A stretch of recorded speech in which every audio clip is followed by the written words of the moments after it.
बिस्मिल्लाहिर्रहमानिर्रहीम। अस्सलाम वालेकुम। बेटा हम एक्सरसाइज 5.5 कर रहे हैं। क्वेश्चन नंबर 5 देखते हैं।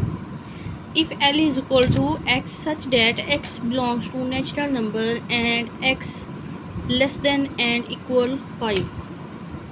कहता है एक्स नेचुरल नंबर से बिलोंग करता है और नेचुरल नंबर 5 हो और 5 से लेस हो। इक्वलिटी का साइन आ गया ना, इसलिए 5 भी इंक्लूड होगा। m is equal to y such that y belongs to prime number and y less than 10। Prime number लिखें 10 से कम लिखें। प्राइम नंबर 2 3 5 7, ठीक है। Then make the relation from l to m। फिर l to m रिलेशन बनाएं। R1 relation कैसा होना चाहिए कि x y order pair such that y less than x। जो y की वैल्यू हो ऐसे आप ऑर्डर पेयर बनाएं कि जो y की वैल्यू हो वो x से छोटी हो। देखते हैं क्वेश्चन नंबर 5। हमारे पास यही रिलेशन है, y की वैल्यू x से छोटी होनी चाहिए और l हमारे पास ये गिवन है और L1 क्या आ गया 1 2 3 4 5। इक्वालिटी का साइन है ना, इसलिए 5 भी आ गया। अगर ना आता तो 5 से कम ही लिखने थे, 5 से छोटे लिखने थे। प्राइम नंबर कहता है लेस देन 10, 10 से छोटे लिखें कौन कौन से हैं 2 3 5 7। हमने रिलेशन बताना है ना, तो L क्रॉस M फाइंड करें। कैसे करेंगे? L की वैल्यू क्रॉस M की वैल्यू। जैसे मैंने आपको लास्ट टाइम बताया कि मल्टीप्लाई कैसे करते हैं। 1 को 2 के साथ भी, 3 के साथ भी, 5 भी, 7 के सब के साथ। इसी तरह 2 को ले लें इन सब के साथ, 3 को भी इन सब से ऑर्डर पेयर फॉर्म में मल्टीप्लाई करके लिखें। 4 भी और 5 भी करने के बाद ये आपके पास ऑर्डर पेयर फॉर्म में बन गए हैं, ठीक है। रिलेशन ऐसा लेना है जिसमें आपने इनमें से वो ऑर्डर पेयर वाली वैल्यूज उठानी है जिनमें y जो है वो छोटा होगा x से। देखें आप, ये देखें इनमें y बड़ा है, x वाली पहली वैल्यू होती है, y वाली दूसरी वैल्यू होती है। हमने वो उठाना है जो y छोटा हो x बड़ा हो। x देखें कहाँ बड़ा है, x कहाँ बड़ा है, यहाँ पे 3 2 4 2 4 3 5 2 5 3, ठीक है। इनमें सब में क्या है, x बड़ा है और y क्या है, छोटा है, ठीक है। आप इनमें रिलेशन देख लें। इनमें डोमेन क्या है, डोमेन जो फर्स्ट वैल्यू होती है वो डोमेन होती है 3 4 4 5, ठीक है। 3 4 5 जो सेकंड वाली वैल्यू होती है वो रेंज होती है, क्या आती है 2 है इसमें, इनमें 3 2 3 क्या होगी, रेंज होगी, ठीक है बेटा। ये था आपका क्वेश्चन नंबर 5। और इसका सेकंड पार्ट देखें, फर्स्ट पार्ट देख लिया, सेकंड देखें। अब आपने वैसे ही मल्टीप्लाई किया हुआ है फर्स्ट पार्ट में L क्रॉस M को। आप उनमें से वो वैल्यूज़ उठाएंगे जिनमें y x के इक्वल आता है, जैसे 1 1 2 2, ऐसे जो जिनमें y x के इक्वल आ रहा होगा उनमें आपने वो रिलेशन उठाना है। वो वैल्यूज़ उठाने के बाद आप उनमें डोमेन बता देंगे और रेंज बता देंगे। इसी तरह थर्ड में रिलेशन वो बता रहा है कि आपने वो वाली वैल्यूज़ उठानी है जिनका सम करें, यानी x और y का सम करें तो आंसर क्या आए 6 आए। आपने वो वैल्यूज़ उठानी है, करना वही है, L क्रॉस M को मल्टीप्लाई करें, करने के बाद आप वो वैल्यूज़ उठाएं जिनमें x को y के साथ प्लस करें तो आंसर क्या है 6 आए। वो वैल्यूज़ उठाने के बाद आपने उनमें से डोमेन और रेंज का बता देना है, ठीक है। उसके बाद R4 में वो कहता है ऐसी वैल्यूज़ उठाएं जिनमें y माइनस एक्स, यानी y में से x माइनस करें तो आंसर क्या है 2 आए। जैसे 2 4 का पेयर है, 2 4 का पेयर है ना, तो 4 में से 2 निकाल देंगे, यानी 2 4 है ना, 2 x प्लेस पे है और 4 क्या है y प्लेस पे। तो जब आप क्या करेंगे कि 4 में से 2 निकालेंगे तो 2 आ जाएगा। ऐसे पेयर उठाने हैं, ऑर्डर पेयर उठाने जिनमें y में से x निकालने तो आंसर क्या है 2 आए। जो आप उठाएंगे फिर आप उनकी डोमेन बता देंगे और रेंज बता देंगे, ठीक है।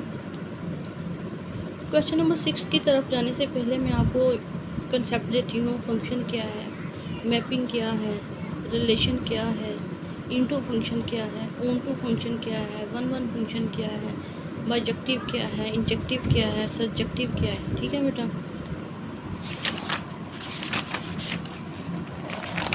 बहुत ध्यान से आपने ये समझना है, ठीक है। सबसे पहले बात आती है फंक्शन और मैपिंग। बेटा मैपिंग हमारे पास 2 सेट्स होते हैं, एक सेट A है, एक सेट B है, ठीक है। हर सेट ए के हर सेट का जो इमेज होगा वो बी में होगा।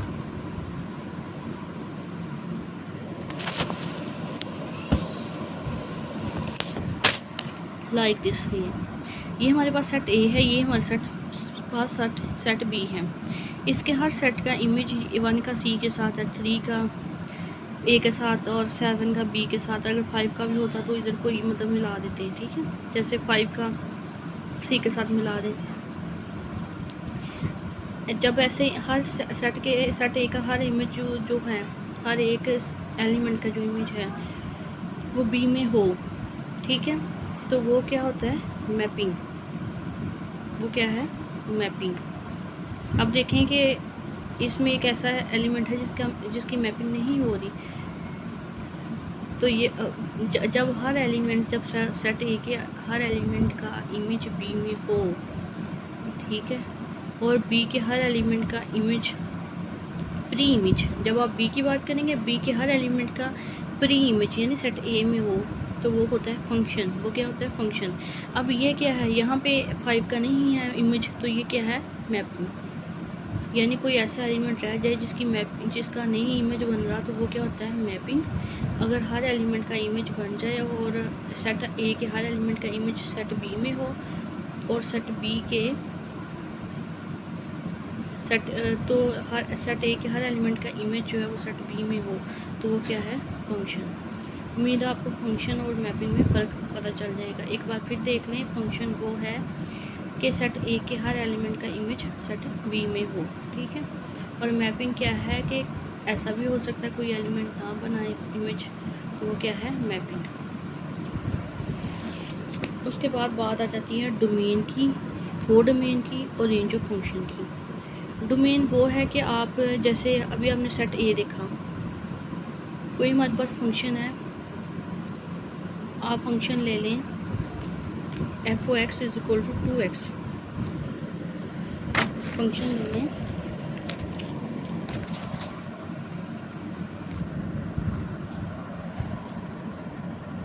f(x) = 2x। डोमेन क्या है कि आप x की जगह पे यहाँ जो वैल्यू पुट करेंगे, यहाँ भी x की वही वैल्यू पुट करेंगे, तो 2 आ गया। आप 2 पुट करेंगे तो यहाँ क्या आ जाएगा, 4। आप 3 पुट करेंगे तो यहाँ क्या आ जाएगा, 6। आप जो x की जगह पुट करेंगे वो आपकी क्या है, डोमेन। जो आप x की जगह पुट करेंगे वो आपकी क्या है, डोमेन। और कोडोमेन क्या होती है, यानी आप देखिए अभी x की जगह 1 पुट किया तो आंसर 2 आया था, फिर मैं 2 पुट करूँगी तो आंसर क्या आएगा, 4 आएगा। तो बेटा देखें, जब जो पुट करती जाऊँगी आंसर उसी के अकॉर्डिंग आता जाएगा। जो आंसर टोटल जो आंसर आएगा, जैसे मैंने 1 भी पुट किया, 2 मैंने 1 to 5 एलिमेंट्स ना पुट किए x की जगह, उतने ही आंसर आ गए ना। मैंने जो पुट किया उनके उतने ही आंसर्स आ गए। जो आंसर्स आ गए हैं वो क्या है, कोडोमेन। वो क्या है, कोडोमेन, ठीक है। और जिनके साथ सेट ए ने सेट बी के साथ ना मैपिंग करनी है, देखिए मैपिंग आप सपोज कर लें, मैपिंग उसने पहले 4 के साथ की है, 5 के साथ, 5वें के साथ नहीं की, तो वो क्या हो गया, रेंज। वो क्या होगी, रेंज।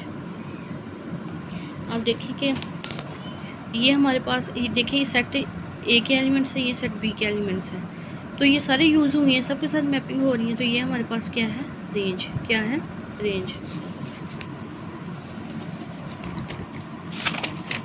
बात करते हैं टाइप्स ऑफ फंक्शन की। सबसे पहले बात करते हैं इनटू फंक्शन की। बेटा हमारे पास सेट ए सेट बी है, ठीक है। इनटू फंक्शन वो है कि सेट बी में एक ऐसा एलिमेंट रह जाए जिसका प्री इमेज ना बने, जिसका ए में प्री इमेज ना बने। सेट बी में एक ऐसा एलिमेंट रह जाए जिसके साथ इमेज ना बना हो। देखिए सबके साथ बना है, स्कोर के साथ नहीं ना है, तो ये क्या होगा, इनटू फंक्शन। ये क्या होगा, इनटू फंक्शन। ये पूरी हमारे पास कोडोमेन है, ठीक है। ये पूरी 1 2 3 4 हमारे पास टोटल क्या है, कोडोमेन। और जिसमें यूज़ कितने हो गए, 3, तो ये हमारे पास क्या है, रेंज। यूज़ कितने हुए हैं, 1 2 3, 3 यूज़ हुए हैं, तो ये हमारे पास क्या है, रेंज। और टोटल क्या है, कोडोमेन। दोबारा सुन लें, इनटू फंक्शन वो फंक्शन है जिसमें सेट बी में एक ऐसा एलिमेंट रह जाए जो प्री इमेज ना बनाए, जिसके साथ इमेज ना बना हो, सही है। 1 to 1 फंक्शन देखते हैं। ये ऐसा फंक्शन होता है जिसमें हर एलिमेंट का डिफरेंट इमेज हो रहा होता है। 0 का 1 पे इमेज बन रहा है, 1 का 2 पे, 2 का 3 पे, 3 का 4 पे। 1 to 1 फंक्शन वो फंक्शन है जिसमें हर एलिमेंट सेट ए के हर एलिमेंट का डिफरेंट इमेज बन रहा हो। यहाँ पे 2 इमेज नहीं बन सकते। जैसे कि यहाँ पे 0 को 1 के साथ मिलाया था, तो 1 को भी 1 के साथ मिला लिया, यानी 0 1 ने किस पे मैप किया, 1 पे। तो 1 to 1 में ऐसा नहीं होता, हर एक का डिफरेंट होता है। जहाँ पे पीछे देखिए इनटू में आपने 0 को 1 के साथ मिलाया, फिर 1 को 1 के साथ, तो ये दो एलिमेंट्स एक ही एलिमेंट पे मैप हो रहे हैं। तो 1 to 1 में ऐसा नहीं होता, हर एक का डिफरेंट होता है। बेटा इनटू भी पढ़ा, ऑन टू भी पढ़ा, 1 to 1 भी पढ़ा, तो इन दोनों को मिलाएं तो क्या बन जाता है, इंजेक्टिव फंक्शन। इंजेक्टिव फंक्शन क्या होता है, इनटू और 1 to 1 को मिला के बनाएं तो क्या होता है, इंजेक्टिव। अब बात करते हैं onto. Onto function का दूसरा नाम सर्जेक्टिव फंक्शन भी है। ऑन टू का दूसरा नाम सर्जेक्टिव भी है। अब देखिए ऑन टू फंक्शन होता क्या है।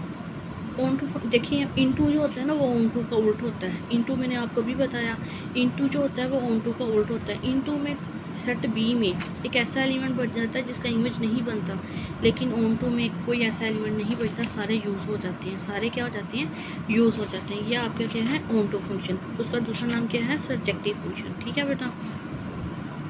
अब बात आती है बाइजेक्टिव फंक्शन की। बाइजेक्टिव फंक्शन क्या है, बाइजेक्टिव फंक्शन आप कहेंगे, देखिए बाइजेक्टिव फंक्शन 1 to 1 और ऑन टू। अभी मैंने आपको 1 to 1 भी बताया, अभी मैंने आपको ऑन टू भी बताया। 1 to 1 और ऑन टू को मिला के क्या बन जाता है, बाइजेक्टिव फंक्शन। आपने 1 to 1 फंक्शन में पढ़ा, हर एलिमेंट का डिफरेंट इमेज होगा। देखिए 1 का 2, 2 का 3, 3 का 4 और 5, 4 का 5 बन रहा है। और ऑन टू में आपने पढ़ा कि सेट बी के सारे एलिमेंट्स यूज़ हो जाते हैं, कोई भी नहीं बचता। देखिए सेट बी में कोई बचा है नहीं ना बचा, तो इसका मतलब ये 1 to 1 भी है और ऑन टू भी है। 1 to 1 और ऑन टू मिलकर क्या बना देते हैं, बाइजेक्टिव फंक्शन। ये थी फंक्शंस की टाइप्स। ठीक है बेटा, उम्मीद है आपको समझ आ जाएगी। जब आपको समझ आ जाएगी आपको क्वेश्चन नंबर 6 सॉल्व करना आसान हो जाएगा। क्वेश्चन नंबर 6 देखते हैं। ये हमारे पास दे दिए गए हैं relation R1, R2, R3, R4, R5, R6 और ये R7 और R8। R1 देखते हैं।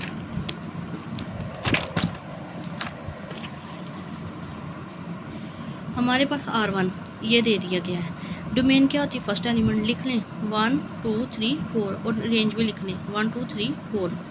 अब देखें कि ये क्या है। आप देखिए इधर के डोमेन क्या है, 1 2 3 और 4, 1 2 3 और 4। 1 का 1 के साथ है, 1 का 1 के साथ, 2 का 2 के साथ, 3 का 3 के साथ, 4 का 4 के साथ। अब देखें कि सबसे पहले देखें कि बी के सारे एलिमेंट, ये सेट ए है, ये सेट बी है, बी के सारे एलिमेंट्स यूज़ हो गए हैं, तो क्या हुआ, ऑन टू फंक्शन हुआ। यही है ना। अब देखें कि हर एलिमेंट का डिफरेंट इमेज बन रहा है, तो ये क्या है, 1 to 1। अब देखें कि जब मैंने बताया कि 1 to 1 और ऑन टू फंक्शन मिलकर क्या बना देते हैं, बाइजेक्टिव फंक्शन। क्या बना देते हैं, बाइजेक्टिव फंक्शन। इसी तरह आई भी पार्ट देखें, R4 में A B, B A C D D E, इधर सेट ए। आप डोमेन देखें ना क्या है, डोमेन क्या है, ए बी सी डी लिख लें, इधर ए बी सी और डी, और इधर लिख लें रेंज। क्या है ये रेंज, ए बी डी और ई, ऐसे ही है। देखें किसके साथ मैपिंग है, ए की बी के साथ, ए की बी के साथ, और बी की ए के साथ, सी की डी के साथ, सी की डी के साथ और डी की ई के साथ। ठीक है। अब देखें बी का कोई एलिमेंट रहता है नहीं, बी सेट बी के सारे एलिमेंट यूज़ हो गए हैं। जब सेट बी के सारे एलिमेंट यूज़ हो गए तो वो कौन सा फंक्शन है, ऑन टू फंक्शन। ठीक है। अब आ जाते हैं इधर,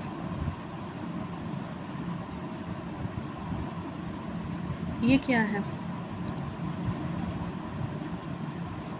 1 को सी से मिलाया, 3 को ए से, 7 को बी से। देखें अभी ये रहता है ना अभी एक, तो ये फंक्शन नहीं होगा बेटा। मैंने पहले ही लेक्चर स्टार्ट होने से पहले बताया, फंक्शन वो हुआ जिसमें सेट ए के हर एलिमेंट का इमेज बने। देखिए सेट ए का भी एक एलिमेंट रहता है, तो ये फंक्शन नहीं है, ये क्या है, रिलेशन है। क्या है, रिलेशन। रेंज, अब डोमेन लिखने क्या क्या है, 1 3 7, जो डोमेन वो होती है जो हम पुट कर रहे होते हैं, जो यूज़ कर रहे होते हैं। रेंज जो ये है, ये ए बी सी।